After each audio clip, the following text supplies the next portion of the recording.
Be ready on the count of 3, 2, 1, start. Sir, in October 1991, reports were received indicating that the Uttar Pradesh government had acquired certain land in the Ram Janambhoomi Babri Masjid complex.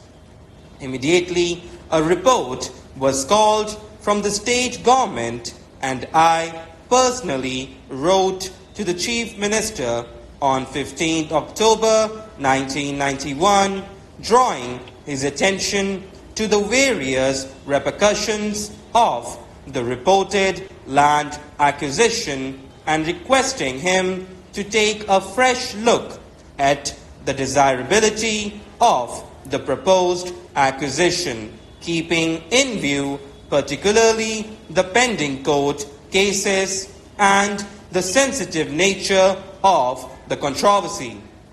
Replies were received from the state government and the Chief Minister himself. According to these replies, the land had been acquired for the purpose of development of tourism and providing amenities to the pilgrims at Ayodhya.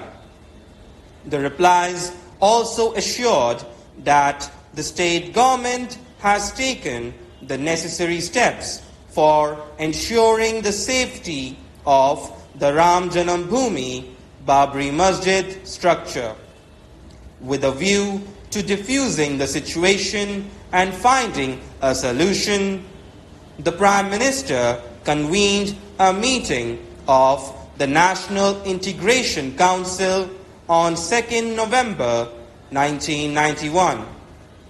The Supreme Court also passed an order on 15th November 1991, taking note of the interim order passed by the High Court and also of the assurances given by the Chief Minister of Uttar Pradesh in the meeting of the National Integration Council held on 2nd November 1991, which were taken as representation to the court.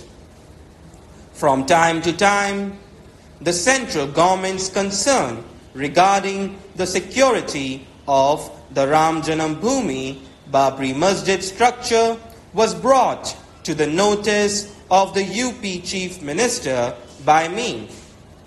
I wrote to him on 13th November 1991, 26th December 1991, and 10th January 1992, drawing his attention inter alia to the need to make adequate security arrangements for the Ram Janambhoomi Babri Masjid structure and prevent any damage to it during the religious festivals when large crowds were expected to gather at Ayodhya, and requesting him also to restore some of the barricades which had reportedly been removed in the Ram Janambhoomi Babri Masjid complex. The UP Chief Minister stated in one of his replies that the necessary security steps had been taken keeping in mind the local circumstances of the situation. In February 1992, there were reports that the construction of a wall had been commenced by the Uttar Pradesh government or its agencies in Ayodhya. I had written to the Chief Minister on 23rd February 1992 stating that in the context of the tension prevailing on this issue, it may not be quite desirable to add to the apprehensions in the mind of the people, and I had requested him to reconsider this step so as to avoid such a situation. According to the Chief Minister's reply, dated 10th March 1992, the construction of the wall is being undertaken in the context of the security arrangements for the disputed structure. He has stated that the state government does not think that the construction of the wall will give rise to any apprehensions. On the contrary, it will strengthen the security of the disputed structure. As yet, no tension has come to light as a consequence of the construction of this wall.